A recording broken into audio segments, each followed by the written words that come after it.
Wow. Hi. It's been a little while since I posted a video. Sorry. To be completely honest, I just really haven't had the motivation to film or post. But I'm here now, okay? Also, before I begin, I would like to say that I really hope that the glare of my glasses is not distracting, but they really help me be able to read. Also, I have all of the notes on my phone, so if I'm looking down at something, it's because I'm reading from my notes.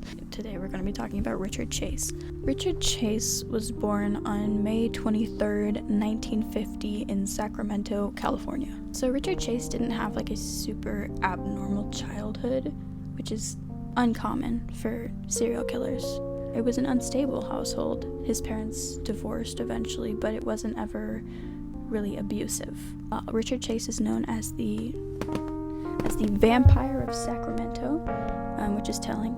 He had a lot of the traits that serial killers present in childhood, such as bedwetting to an older age, starting fires, and torturing small animals. He had checked off all of the boxes for being a very stereotypical serial killer. People don't take that stuff seriously. Like there's childlike wonder, there's childlike curiosity, and then that is not normal.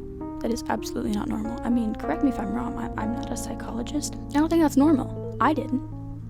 Anyways, one thing that is a very, very big, drive for how Richard Chase became obsessed with blood is the fact that he had erectile dysfunction.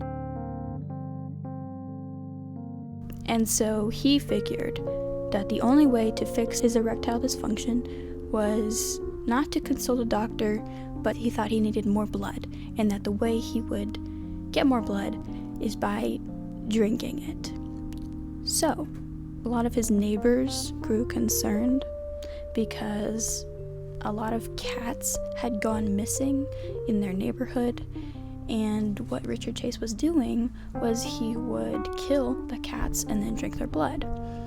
This one neighbor, she found a dead cat in her flower bed. Another thing that's really weird about Richard Chase is the fact that when he was home alone, he would crank up the heat in the house to 99 degrees, and then he would strip naked and just lay on the floor. I don't know. Contrary to popular belief, Richard Chase was actually fairly popular in school. He didn't have any trouble making friends or even, getting girlfriends or anything like that. The only problem he had is the fact that he was sort of ridiculed for having erectile dysfunction. Richard Chase's first victim was his girlfriend's cat, and he killed the cat and then drank the blood directly from the cat. Second victim was a dog, and he shot it, and then he took a little paper cup and he collected the blood in that cup, and then he drank it. You know how I said that this stuff was swept under the rug?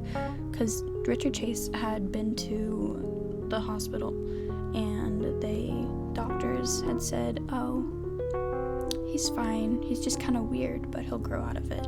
Which, spoiler alert, he did not grow out of it. When Richard was about 20 years old, he moved into an apartment, and he had two roommates who were girls, and they were kind of terrified of him. They described him as the creepiest person ever. He would actually creep out his roommates enough to the point where they literally just fled the apartment. One of Richard's most neglected issues was the fact that he had schizophrenia, and he showed very, very clear signs of having schizophrenia even in his young adulthood. He would oftentimes, this is when he still lived with his roommates, he one time just walked out of his room naked and sat on the couch and talked to his roommate, and nothing he said made sense. It was all just gibberish. Then another time, there was a party he was at, and he was lying on the floor again, just writhing and frantically shaking everywhere. Another time, he had boarded himself up in his room and inside of his room had boarded himself up in his closet. When he was finally extracted from his self-made cave, he said that he was in there because he believed that people were, in his words, sneaking up on him from the inside. Untreated schizophrenia, he got worse, and he became really, really worried about stuff he believed was happening to him. You know, he believed that his organs were flipped. He believed that some of his other organs had been stolen. He believed that he was growing bones out the back of his head. None of that was true, but he was so worried that it was happening. He was essentially, hallucinating. Yeah, and this sort of hypochondriac behavior was not taken as seriously as it should, along with every single one of Richard's mental issues was not taken seriously, and he really needed help. I'm not excusing his actions. He was a terrible person. However, a lot of this probably could have been prevented if he had gotten help as a young child. Throughout his young adulthood, Richard was in and out of mental hospitals. Eventually, Richard moved in with his grandma, and he got a job as a bus driver for mentally disabled children. How he got that job, I don't know. But I said before that he showed very clear signs of schizophrenia, but he wasn't diagnosed with schizophrenia until a little later on, when it became increasingly obvious that something was wrong. He was finally diagnosed with schizophrenia, and he was put on medication. That medication behaved weird in his mom's opinion, and so she actually weaned him off of his medication for schizophrenia. He was in and out of mental hospitals. Oftentimes when he was released, it was said to be because he wasn't a danger to himself or others, which would be a mistake. Like I said with other hallucinations, worrying that something bad is happening to you without any proof. He was worried that his mother was poisoning him and controlling him with her mind. For some reason, his mother was like, maybe help him become a more normal person. I think he needs more independence. I think he should have his own apartment. So she did, and she paid for his apartment. She paid for his rent. I don't even know where to begin on how bad of an idea that was.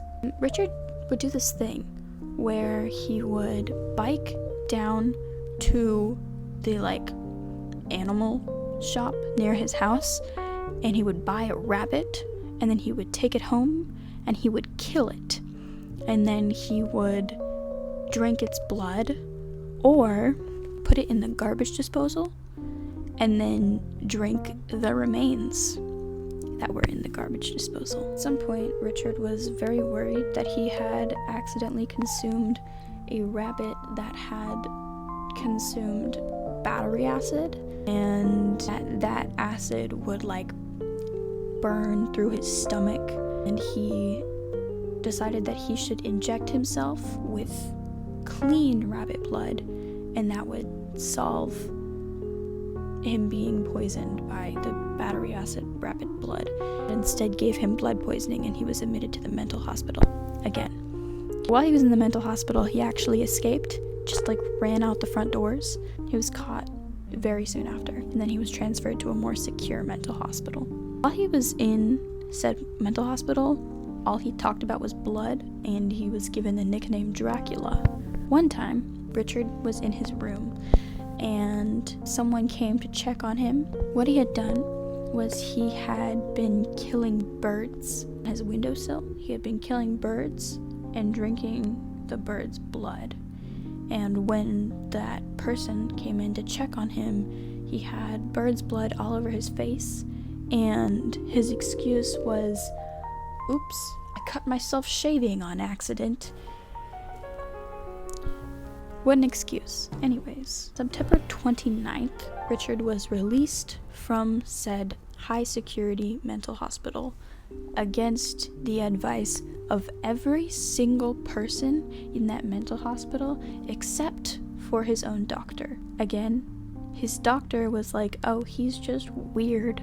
Nothing really wrong with him. He's just weird." Another thing to note is that Richard Chase had Renfield syndrome. The Renfield syndrome comes in 3 stages. The first stage is cutting yourself and drinking your own blood. The second stage is drinking animal blood, and the third stage is drinking other humans' blood, which is what Mr. Chase did. The first time Richard Chase was arrested was August 3rd, 1977. This was in Walker River Reservation in Nevada. Police found a car that was abandoned. In the car, a pile of clothing that was drenched in blood, 2 different guns. They were both loaded, and one of them was a .30 rifle, and the other one was a .22 rifle, also covered in blood. And there was also a pair of shoes that were covered in blood. In what was also in the car was a bucket, and the bucket was filled with blood, as well as it had a liver in it. At the scene, police used binoculars to look around the area and found Richard Chase perched a couple hundred feet away, completely naked and drenched in blood. The second that police saw him, he sprinted away. But he was caught, and he told the cops that the blood was seeping from him. Later on, they investigated the blood and the liver and found that the liver was a cow liver and not a human liver. And they were like, well, it's not a human liver. So they just released him. First attempted murder was on December 27th, 1977, which is when Richard would break into a house owned by a woman named Dorothy Polanski. He tried to shoot her in her head, and the bullet just barely missed her head, and she wore her hair in a bun, and it actually went through the bun and didn't hurt her at all. First person that he successfully killed was a woman named Ambrose Griffin. It was a drive-by. His next victim was someone named Terry Wallen, who was both married and was pregnant at the time. Her husband came home later to find that she had been completely drained of her blood, and later on was revealed that Richard had drained all of her blood, collected it, and drank it. He was not identified as the killer in either of those cases. Eventually, the FBI had created a profile for what this suspected killer would look like, and it was a perfect match for Richard Chase. Unfortunately, he wasn't caught before he could commit another murder. A woman named Evelyn, and she was 36 years old, and she was killed, as well as her 6-year-old son, Jason, and they were discovered by a neighbor. A family friend of Evelyn, whose name was Daniel Meredith, was also found dead, as well as 22-month nephew Michael Ferreira. The playpen where Michael would normally be found was covered in blood, with a bullet hole in his pillow. So it was assumed that he was also killed, and Richard took his body with him. The first lead the police had was from this woman who allegedly went to high school with Richard Chase, and she said that he once approached her car, and in a really, really creepy way, she told them that his eyes were sunken in. He was very, very skinny. He talked in a high-pitched voice. Overall, was just really creepy. He also had bloodstains on his shirt, on his sweatshirt. The thing with bloodstains, though, is that a lot of people can't identify bloodstains because blood turns brown when it's dried. Blood is brown, so it's not like he was covered in red stains, though it wasn't super suspicious, but it was still weird. This woman identified him as Richard Trenton Chase, which is his full name. Richard Chase was very soon after detained by police, and it was also discovered that he lived within a mile of most of the murders. Inside Richard Chase's house, they found evidence that went with every single one of the murders he had committed. One thing that they found was a 12-inch butcher's knife, 3 different blenders, all filled with blood, multiple body parts in his fridge.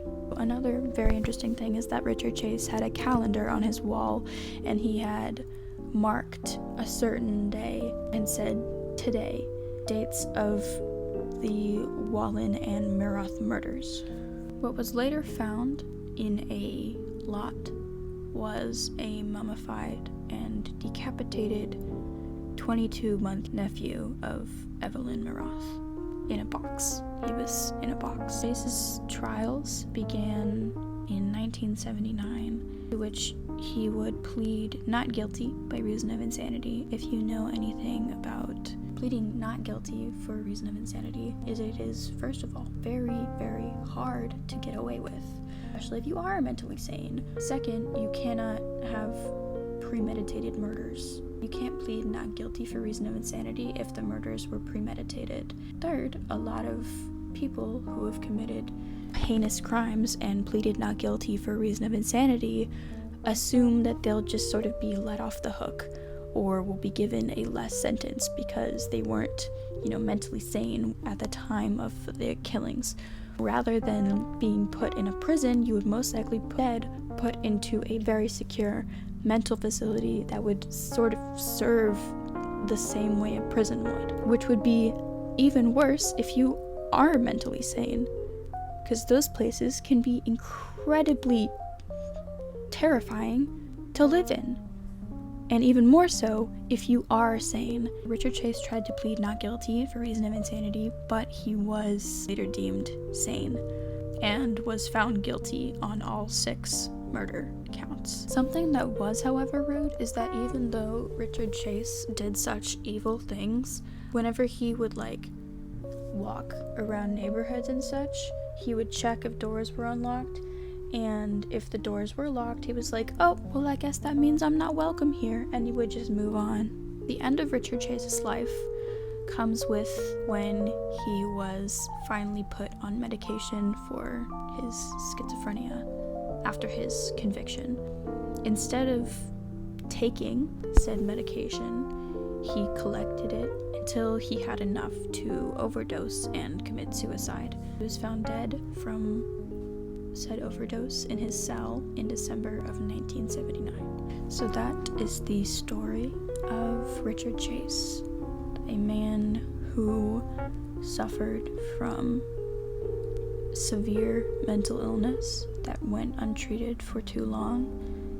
And also, I would like to make it clear that just because you have schizophrenia doesn't mean that you will become a monster. A lot of people with schizophrenia aren't a harm to anyone, but in Richard Chase's case, he was only spurred on by that, while also having other issues. Schizophrenia only added to his delusion, and he was already a monster, with or without schizophrenia. So, that being said, his mental illnesses should never be an excuse for the terrible things that he did, but it is, however, a little bit of an explanation for part of the reason that he turned out the way that he did was untreated, undiagnosed mental illness that sort of snowballed into something way worse.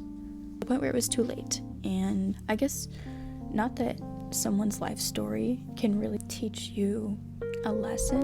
If you learn anything from Richard Chase's life, let it be that so many serial killers presented very unnatural behaviors as children, because mental illness in general was not taken seriously, and still isn't always taken seriously.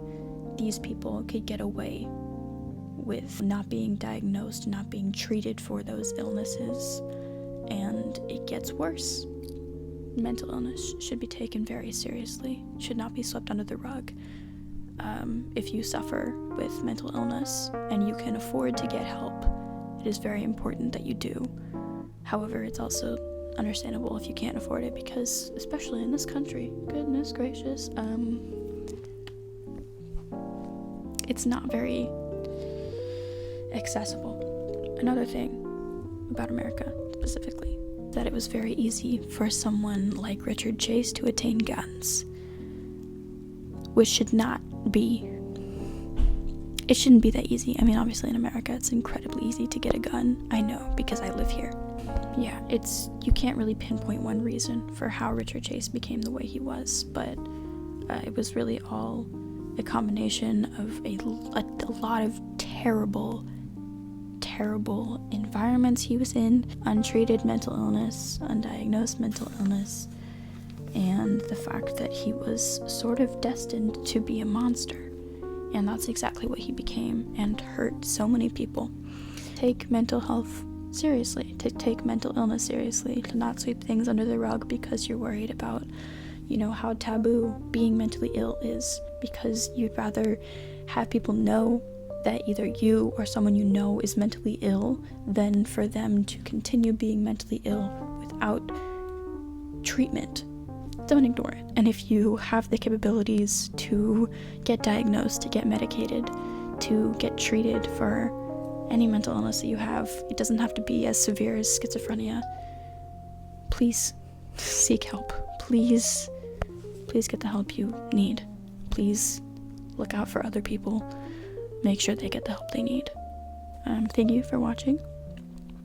Please subscribe. I hate asking people to do that. But if you liked the video, it wouldn't hurt to. If you liked the video, you could like it. You could subscribe if you wanted to. I'm not watching. And I'll see you next time, which hopefully will not be in a month. But I don't necessarily have an uploading schedule. You'll get a video when you get a video.